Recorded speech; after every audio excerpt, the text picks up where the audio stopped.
So I did a thread about this, but I want to make a video about it, which is about my relationship with mistakes, mistakes, and particularly in history and in music, which are like two domains that I've always been quite into, and I've also never really risen past a certain threshold of development.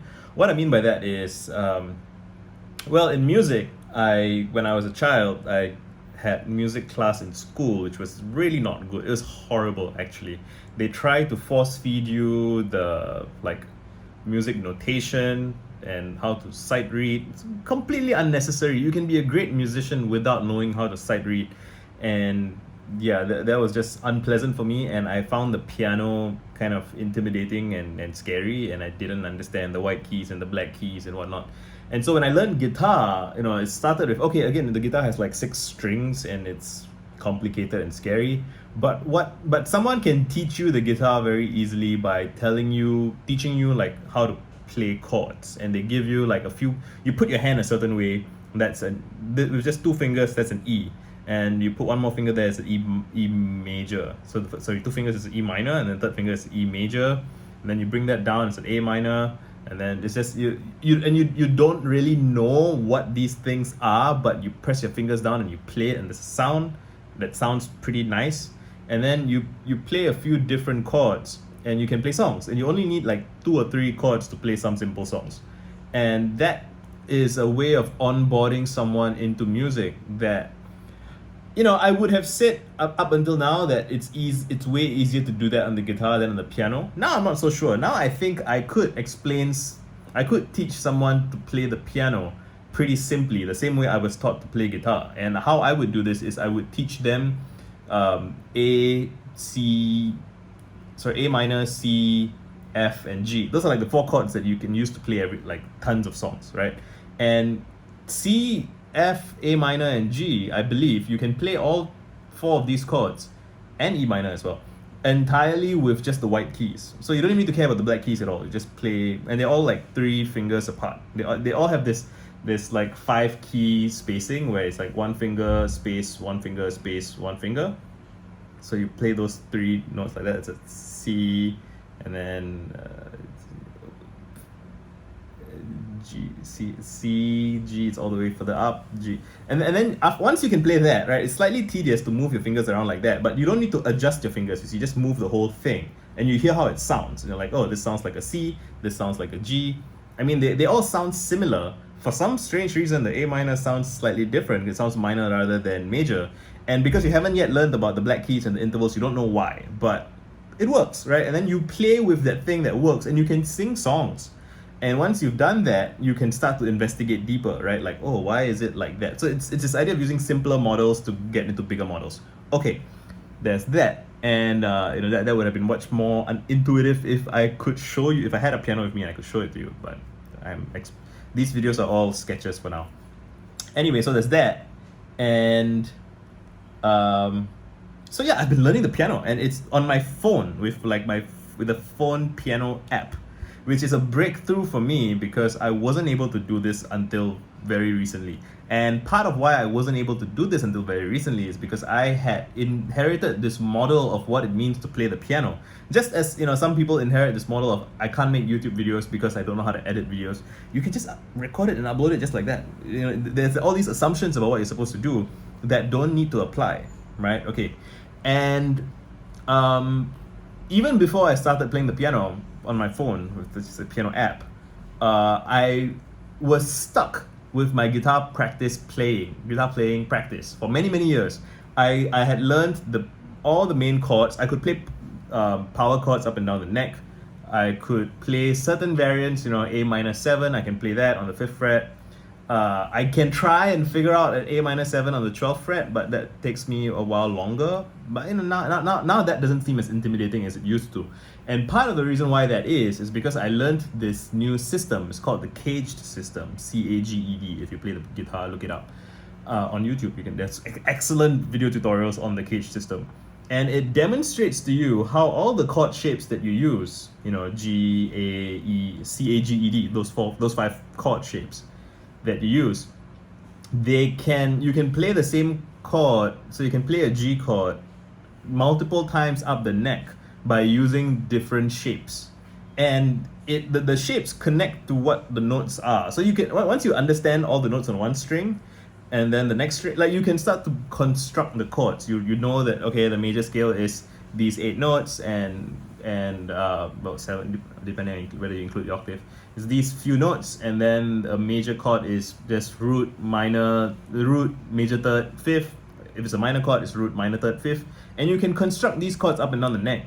I knew that you could do this for some time, but I didn't realize that they follow a pattern the way they do. And in retrospect, it makes obvious sense. Of course, it will follow a pattern because the instrument is consistent, right? But when I tried learning this in the past, it was just really intimidating. And I'm still not getting to the point that I want to make, which is about mistakes, right?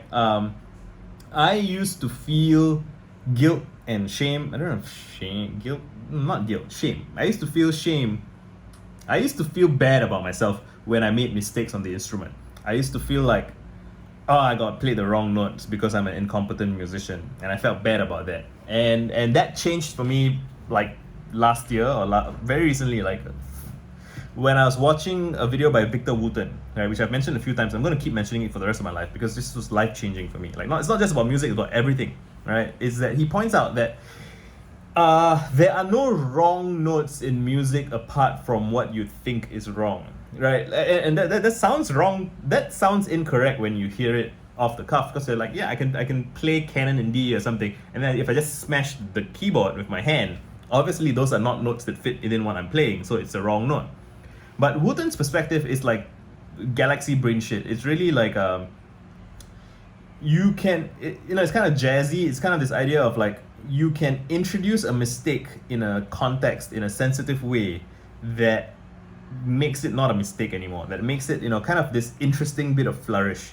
And how that plays out is that you can't be flinching from it, because flinching at a mistake makes it a mistake, right? Whereas when you make a mistake, you can correct the mistake by making music. That's what Wooten says. And I'm starting to see the value of this and the truth of this, which is that, dissonance is, so all music is just intervals, it's just different sounds, and the relationship between the sounds is what gives you harmony and pleasantness or whatever.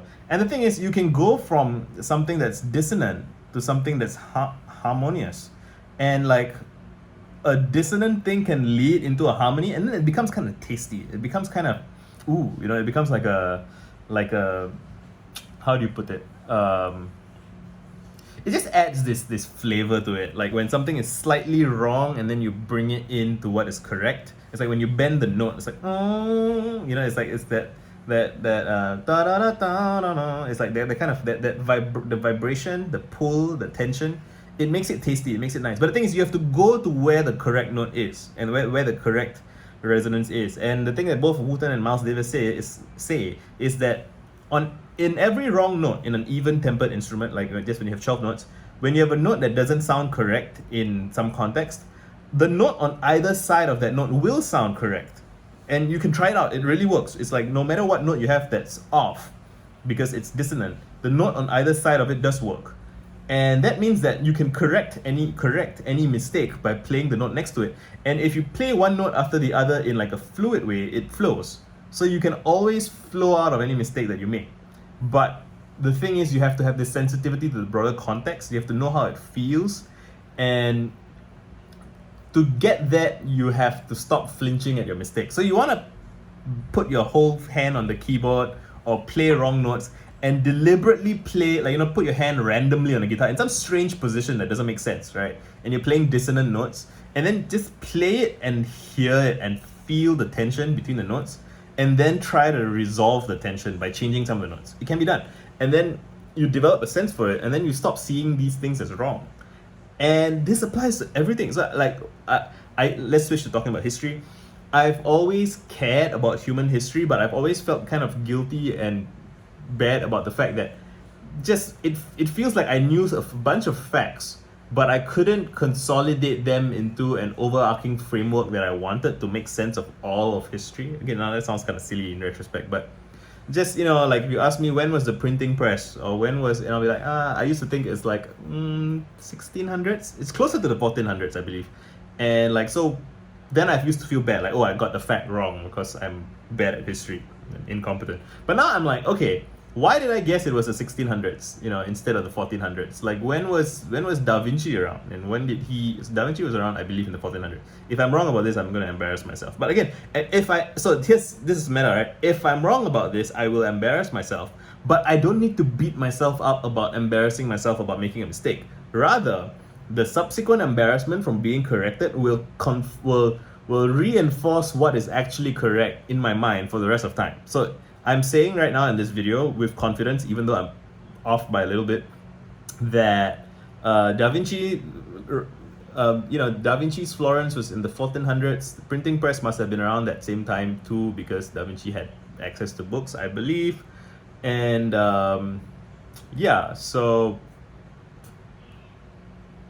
who am I getting there with this? If I'm wrong, that will be embarrassing, but I'm pretty sure I'm correct. But like, if I'm wrong, that will be embarrassing, and that will then be the emotional thing that ensures that I never make that mistake again. But the thing is, I have to, if I flinch and avoid making the mistake, then I will just never know. It's tricky stuff. It's again, I don't think I have articulated this in this video as well as I would have liked, but that's part of the fun of it. I'm figuring it out.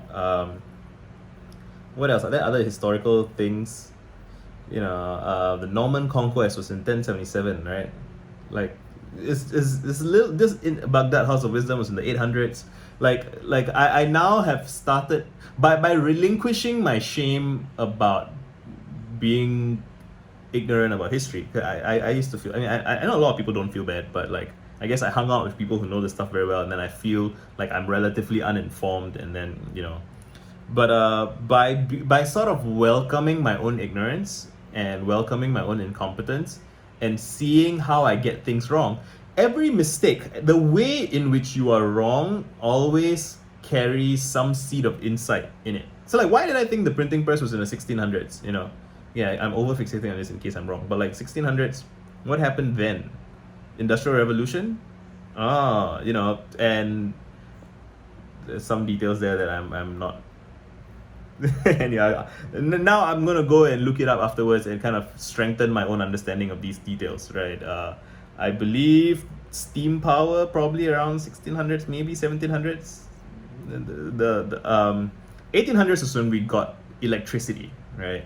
And so that was like the second industrial revolution. The first industrial revolution was in steam, and that was, I believe, 1600, probably late 1600s. I'm not sure, but I'll figure it out. And so I associated the press with it. So it's like, so the printing press predated steam. That makes sense, right? It makes sense that people, so they used to just have movable type. They just move the letters around and then they press it, right? So it was manually operated. Like, so these things are coming. I'm thinking about these things out loud in real time. I could be wrong about a bunch of it, but like, it's interesting, and it's kind of exciting. Like, ooh, like, how am I wrong? Like, what were my false assumptions? An intimate understanding of your mistakes and your false assumptions is, I tweeted, a sufficiently intimate understanding of your mistakes is indistinguishable from mastery. If you know exactly why you are wrong about everything that you're wrong about, then it becomes trivial to no longer be wrong. It's like with the music, you can glide from your mistakes to the things that are correct. And it's like you're assisted by all these auxiliary facts and knowledge, things that you know. And then people ask you, oh wow, how are you so good at speaking? You just stumble over your words. You just get better at stumbling, right? And I'm gonna end this here. Done.